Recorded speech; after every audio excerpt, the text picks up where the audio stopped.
Hello, everybody. Welcome to Fernandina Beach, Florida. I am sorry. I would love to be standing on the beach, Fernandina Beach, and bringing you this live Towers Take report. It's right outside that window. I promise you. It's dark now, so I was hoping I could give you some kind of backdrop, but I can't. Uh, but I can promise you I'm here. I am on Amelia Island, Fernandina Beach, and I'm getting ready for Georgia, Florida, and so are a lot of other people. Welcome, everybody, to Towers Take, brought to you by Marco's Pizza, America's favorite pizza company. Go to marcospizza.com to get authentic Italian pizza delivered to you, straight to you.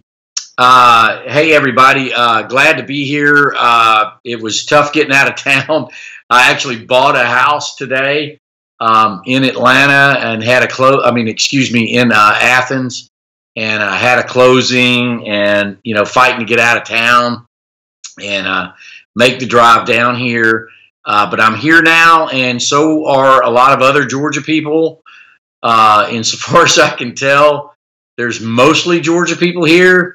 Now, a lot of you guys out there are probably familiar with the lay of the land. Certainly those of you like me, and I know there are a lot of people like me out there who have been coming down here for a long time. And let me try to get the feed up. Hopefully we can get that working right. I've been coming down here for years, and I've kind of been coming further and further south, for years. I went to St. Simon's when I was a younger guy. I love St. Simon's, a wonderful place. And I like it, really all year long. But this particular weekend, it's kind of gotten younger and younger, I know all of you think I'm very, very young that tune in every week. But I'm not as young as a lot of the people that are hanging out at Frat Beach this weekend.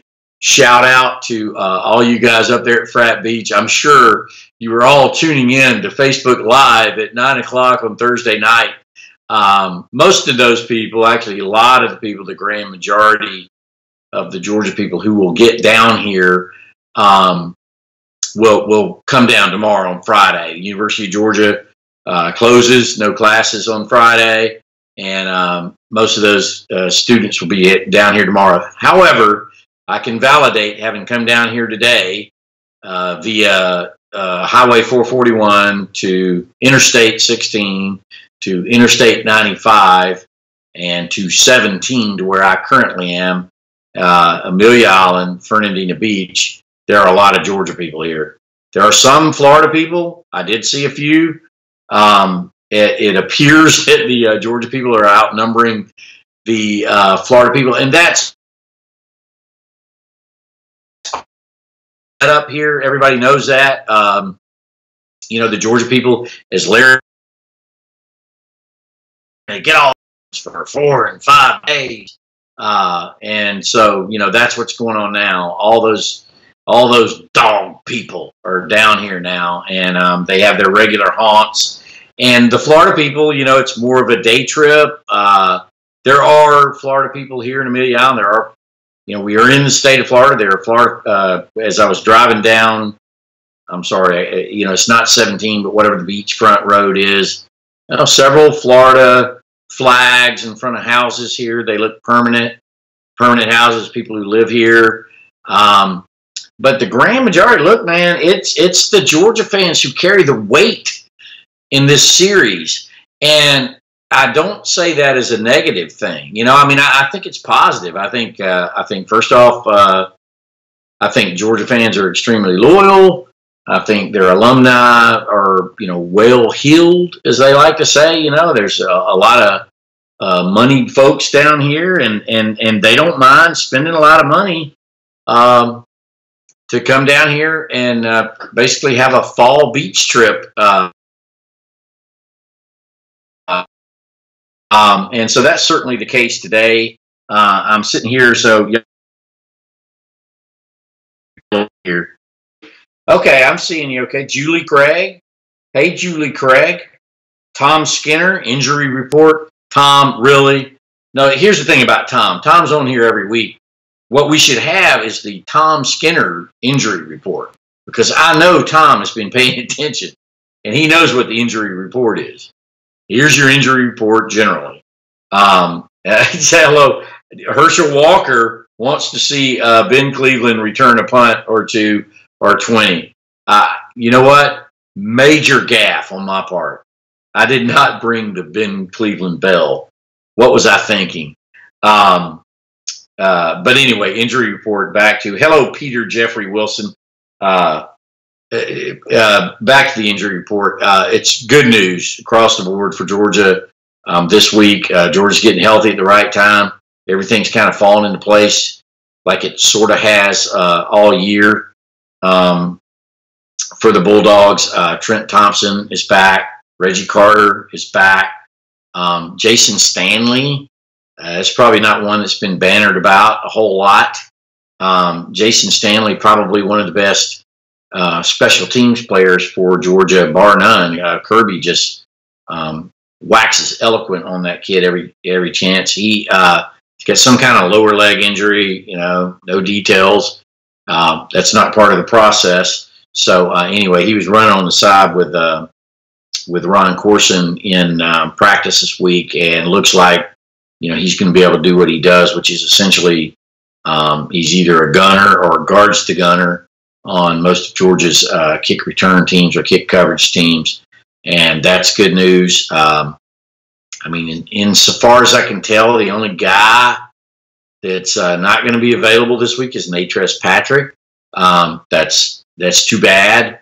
Because Natrez Patrick is out due to suspension, and I hope he had a chance to read the Towers take I wrote this week, the column about Georgia's senior leadership, their leadership committee, which includes seniors and juniors.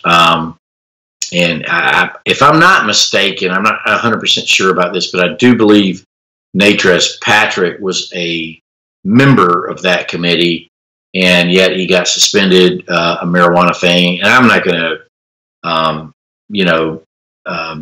drill down on the negative or whatever, but that's the only thing I had. So I wrote this column about Georgia's leadership, which I think is a big deal for why Georgia is 7-0 and ranked number 3 and undefeated coming into this game. I think it has a lot to do with the leadership. And I think it has a lot to do with the leadership committee. And look, Kirby had, Mark Richt had something similar, but this leading this team by a large part, for a large part. And so I think those guys are making a difference. Natrez Patrick is not part of that. And there were some people who commented after the story saying, well, what about Natrez Patrick? What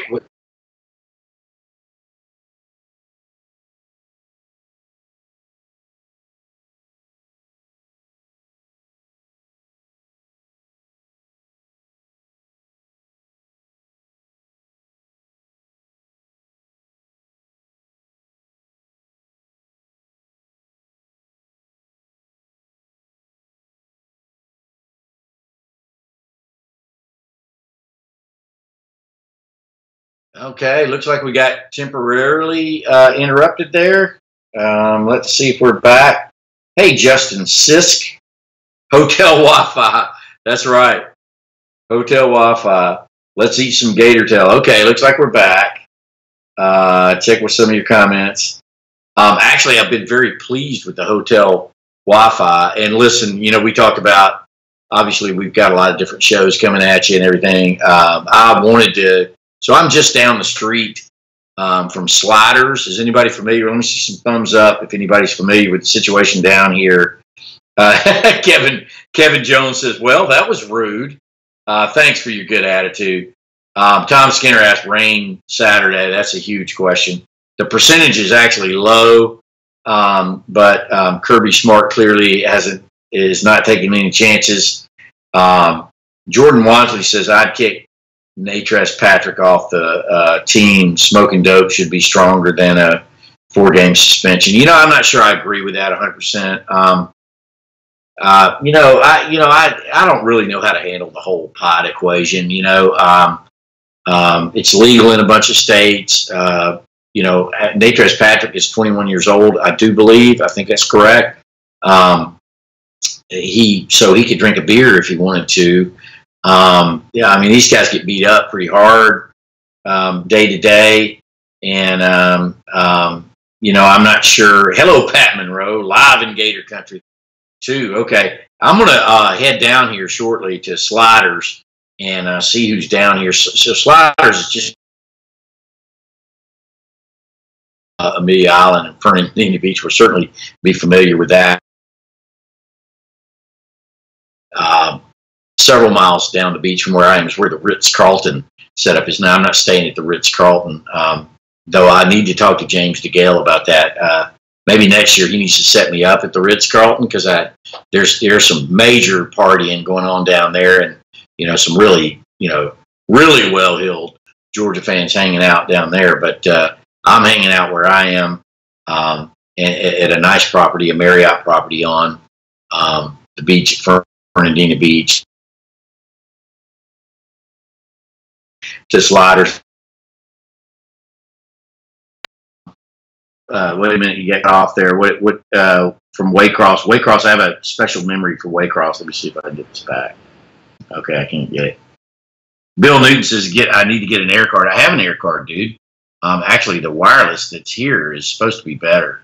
And it is generally. We've Mark LeBlanc, the producer for this, we've both been very thrilled with it. Let's see who else we have here. Cheryl Burrell says, am I the only female who listens to you? I hope that's not the case, Cheryl Burrell. I know of at least one other female who tunes in when I'm on here. I take that back. I know a couple, but not many. You're right. So let's make everybody who's out there watching on Facebook, let's share the content, and everybody, let's bump up the female demographic on this, because I happen to know there's huge Georgia football fans out there who are female, and they clearly should be participating in this. Let's see. I don't know what that was. Ranked number 5 nationally in recruiting, first in SEC, says Jason Scroggs. Is that right? So, tell territory, and I'm trying to stay up. And hey, anybody got a thumbs up about that James Cook commitment tonight? Why? Actually, look, Justin Tell does a recruiting thing. I try to stay out of. I've done recruiting. There's no underappreciated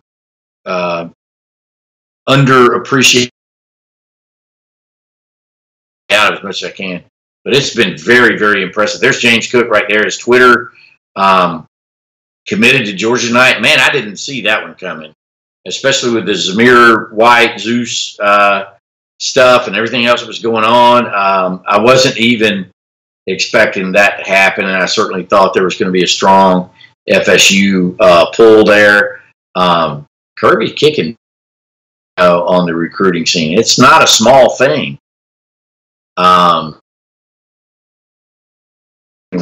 It is really, really been impressive to see. I apologize for looking this way. This is where I'm trying to see your comments and stuff. There's a great picture of James Cook, and Kirby's flat out kicking butt in recruiting. I'm rambling, so let's focus on this game that's happening Saturday. 2 days from today. By the time 2 days from now, we will know the result. It's 9:18 at night. We will know how it turned out. And look, the future is bright for the University of Georgia, and it is going to be much brighter if Georgia can go into Everbank Field and take care of business this Saturday. Now, I think they will. You guys who are out there, the loyal diehards, as we have, don't y'all like my diehard shirt? Okay, that's where we're going with this thing. And you diehards out there know I think Georgia's going to take care of business in this thing. But I've been around as long as most of any of you guys who are out there tuning in, and I've seen all the times that Georgia didn't win when it was supposed to win, and all those kind of things. But if they do, and I expect Georgia to win, and whether it's by 14 points or 13 and a half or 7 or 1, I think that's going to be a big deal for Georgia. Great shot at Sony Michel there, and man, I really enjoyed. I love Sony. I think Sony's great. Not just forget the way he plays and all that kind of stuff. I enjoy an individual every week, and he's such a refreshing to Sony, and so as much as I would like, and Nick Chubb and those seniors that I believe are leading this team. Terry Godwin's another one. He's on that leadership committee. He should be healthy from his rib injury and ready to go in this game. Those guys are huge difference makers for Georgia. And I've actually kind of year. I mean, I don't know. I kind of saw this as a young team because, I mean, certainly you had 10 returning starters on defense. And but on offense, I was thinking you had a second-year starter in Jacob Eason. I thought you got a complete redo on the O-line. We're still kind of looking for some contributions from wide receivers. Certainly, you had Chubb and Michelle coming back in the backfield, but everywhere else, I thought of Georgia as kind of a young team. I don't think of them as that anymore. I think of them as a veteran-laden team that's getting some nice contributions from young players, not the least of which is Jake Fromm. And that is not a small thing to this entire story. And I think Jake Fromm is the difference right now, and Georgia being, undefeated and ranked where they are. I'm not saying that Jacob Eason couldn't have done the same thing, but I think it's made a difference.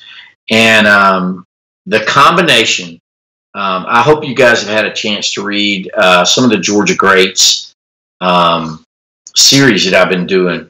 But, that's what those guys talk about. Frank Ross and Scott Warner and a lot of these guys that played on those championships teams. Even DJ Shockley talking about 2005, the last time Georgia won an SEC championship. It's that mixture of young and old. It's that veteran leadership combined with youthful enthusiasm, youthful injection of skill and ability. And, that's kind of happened here. And, I don't know what the long right now. There's bigger things in play. The Jacob Eason thing is down the road. The great thing that's going on right now is Georgia has depth at quarterback. And I'm sure Jacob Eason is itching to get a chance to get back in the game. If anything happens to that young man right there, Jake Fromm, Jacob Eason will be ready to go. And I'm sure he'll be better than he was before. But, guys, we're seeing something really special come together here. And I may be wrong. There is nobody. Well, I take that back. Maybe Pat Dooley down at Gainesville Sun, who did the opposing view for me this week. That's why I don't see a slip-up for Georgia in this game. I like the matchups. I like the fact that Georgia has depth at quarterback. Jacob Eason right there. If Jake Fromm gets a concussion or an ankle sprain and has to come out of the game, that's the guy who's coming. If he gets Jacob Eason's not going to want to ever give it back. And same thing with Jake Fromm. You got some good stuff working here. Mecole Hardman this week, Kirby Smart talked about how he wants to see they've been really, really close on kick returns and close to spitting one out. That's going to have to happen in this game to make a difference. Special teams, and then certainly offense as well. Ron Mays here talking about forecast thunder and lightning. That's certainly been a meme that's developed out of this week. Deepak kind of talks about black and orange whenever they play on 31st. I guess there's some discussion here about the uniforms. I guess that was a poor experiment. The Reds of Georgia versus the Blues of Florida. Georgia goes back to the white away jerseys for this year's game. Yeah, so who was that? Let me see if I can get back here. Predicting or wanting a 50-0. Shelton Tucker. Hey, Shelton, how are you, man? There's that great shot of Riley Ridley making that unbelievably acrobatic catch against Missouri. And, yeah, so you got Zamir White, DeAndre Swift, and James Cook.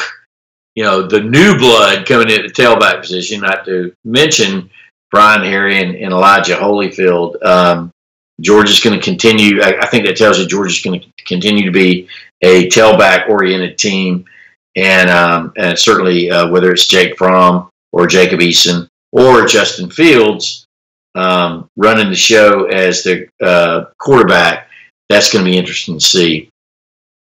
Let me touch on that real quick. Because we're getting late in the broadcast here. So I went down and saw Justin Fields play last week. And I hope you guys appreciate kind of how our jobs work around here. It's off week. And I was asked to go down there, and hey, you mind going down there and take a look at Justin Fields and kind of, give us, your Towers take on Justin Fields. Said, we don't need you to cover it live. We'll have people paying attention to the game, but just maybe on Friday to get my first look at Justin Fields, and I was happy to do it. And what happens? But first, Kirby Smart helicopters into the game, so that's kind of something that needed to be reported pretty quickly. I had my new Mac computer, which I wasn't familiar with, really, and so I. Forgive me if whatever I wrote didn't make any sense, but, I got that up. The Kirby was there.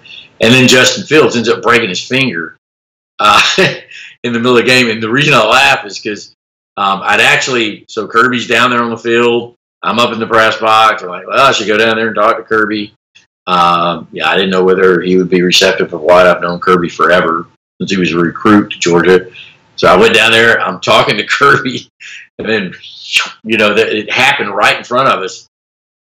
Justin Fields breaks his finger. And, Kirby was kind of stuck, in a weird place because, he can't have direct contact and those type of things. So he's just kind of standing there with Dale McGee looking to see what happened. Yeah. Let's see if we got me in any of these shots here. That's the most important thing, isn't it? You got any shots of me standing there with Kirby Smart? Apparently that made the ESPN2 telecast. So Justin Fields, first take on Justin Fields, like any of you guys out there really need to hear from me about it. Hey, this just in, he's very athletic, he's very good. Talking to a bunch of the recruiting guys who I know and that kind of stuff about him, I think he's got some things to clean up. He's raw. He's a great player. I think he's going to be great for Georgia. And whether that means Eason transfers or all that kind of stuff, let's not even go there. There's too much good going on. We're getting a little bit late in the game here, so we're going to wrap it up here pretty soon. But the fact of the matter is there is so much good going on with Georgia right now, and I am enjoying watching it. And please, if you're down here in Fernandina Beach, come up and say hello to me. I'll be hanging out in that area of sliders and all that. And we will obviously be, following stories from down here. Seth will be down here tomorrow. Brandon and Jeff Santel will be down here. And I'll have you some live reports from Jacksonville tomorrow. So, for now, my name is Chip Towers. This is Towers Take, brought to you by Marco's Pizza. I really want to express my sincere for Marco's Pizza. Now, there are a couple of Marco's Pizza locations here down in Jacksonville. Unfortunately, there's not one here on Amelia Island. and I didn't look into that until much later. But you can get you a Marco's Pizza down here if you're staying in the Jacksonville area this week. And, obviously, I'm very thankful to them for bringing you the Towers Take every week. As for Saturday's, game, the matchup, I think Georgia is the superior team in every aspect. Clearly, it's a dangerous game. I do believe that. I don't think Georgia is taking Florida lightly in any way, shape, or form. I think Georgia's better on defense. I think Georgia's better on offense. And I think Georgia's better in special teams. So, obviously, I think Georgia's going to win the game. Crazy things have happened. There are many, many examples of it. Clarence Lee Jr. talking about there's going to be some property destroyed Saturday night. Here's the good thing, because 1980, I was not here. Give me a thumbs up if you were here for that 1980 game. I bet there's not a lot of guys, a lot of people on here at 9:30 on a Thursday night who were here for the 1980 game. I was not. I was driving across Northeast Georgia, but I was listening to it on the radio, and I think I was crossing through Clarksville or Habersham County or somewhere through there. Nakia Hester says, "I'm going to smoke a cigar." Very Larry Munson-like. And I remember that pass. It was unbelievable. I was in the middle of a small town, and I think it was Clarksville, but I can't swear to it. But the crazy thing about it was all the cars in town, not all of them, but my memory of it is I was at a four-way stop sign about the time that it happened, that play, Belue to Scott. But horns started to honk. You could hear them. It's a small town, but there were horns honking everybody. So I remember I honked my horn. I wasn't at Georgia at that point. Obviously, I wasn't covering Georgia at that point. But it was pretty crazy when that happened. That was just the most unbelievable play in the world, and I'm not sure you'll ever. I don't care what anybody says. I mean, there's been great plays everywhere, but nothing has ever meant more. Pete Ellis, thank you, Pete. Thanks for getting me back on track. I'm tired. It's a long drive down here. It's been a long day and all that kind of stuff. So, the line is 13.5. Y'all know me, all year. Somebody said this earlier in the week. They're like, please, Chip, don't, because I've, in planning for the opponent, the other places that I've weighed in on the game, I'm not really wishy-washy about. I think Georgia's going to win this game, but I don't think that they'll blow them out. I mean that's just not the way this game works. There's always some kind of crap that happens. A field goal that bounces back off an upright.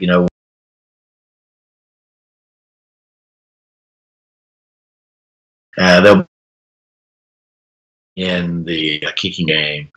But I do think Georgia is the superior team on all fronts. A great shot there of Nick Chubb running and Isaac Nalta watching. The bottom line is it always comes down to running and stopping the run in this game. And I like Georgia in both of those regards. I mean, I think Florida can run the ball some. Certainly the young kid, Davis, I think it is, great player, just not enough of them.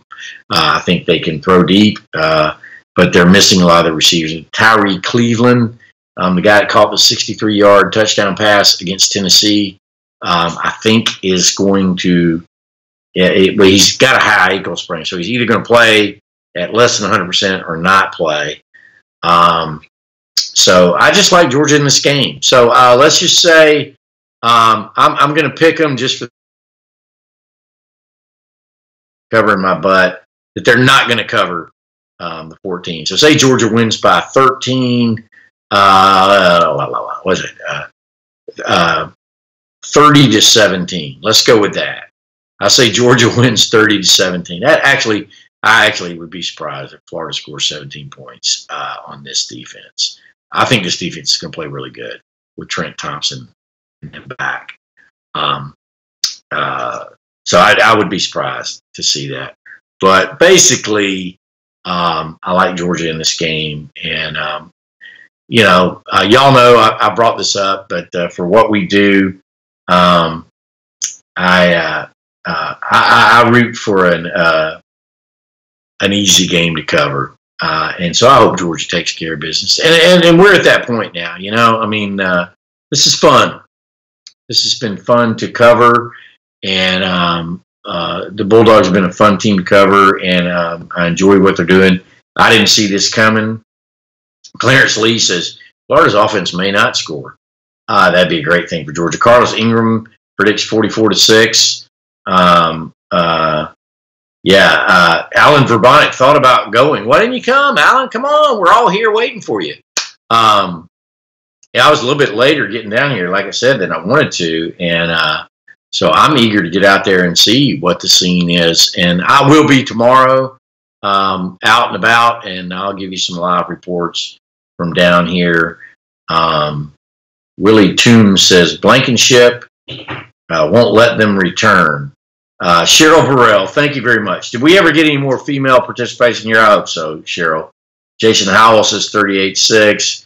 A lot of people on here with me tonight. I want to thank you so much for participating in the Towers Take brought to you. Oh, Stan Scarver. Stan, you just showing up? Really? At 9:35? Come on, dude. Yes, Greg Guest points out there's tickets for sale on the Florida side. I think tickets are going to be pretty easy to come by. And I do think there'll be more Georgia fans here than there are Florida fans for sure. Anyway, I'm waiting for a sign here from our producers that we're going to sign off. So give me your questions now. And James Crump, thank you for showing. James, you were so loyal. It's like roll call. You were here. Anyway,